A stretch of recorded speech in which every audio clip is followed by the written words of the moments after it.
এখন সময় হচ্ছে দুপুর 12টা 5। রোদে এসে বসে আছি, সোয়েটার পরা রয়েছে, একটা উলিকটের নাইটি পরা রয়েছে, এক ফোঁটাও ফিল হচ্ছে না, মানে গরম অনুভব হচ্ছেই না। অন্যান্য দিন আমি রোদে মাথা দিয়ে বেশিক্ষণ বসতে পারি না, মাথাটা যন্ত্রণা করে, গায়ে রোদ লাগলে অসুবিধা হয় না।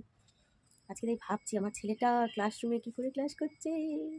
আজকে টেম্পারেচার কত যে ডাউন। সকালে পিকুকে যখন স্কুলে দিয়ে আসলাম তখন দেখাচ্ছিল 13। এখন শুধু এখানে বসে বসে রোদ পোহাচ্ছি নিজে, আর চিন্তা করছি যে আমার ছেলেটা কি করে ক্লাস করছে ক্লাসরুমে।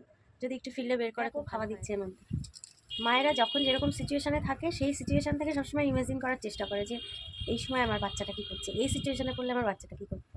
আমার নিজের যেহেতু শীত কমছে না, আমার যেন মনে হচ্ছে যে পিগুরও মনে হয় আজকে খুব শীত করছে।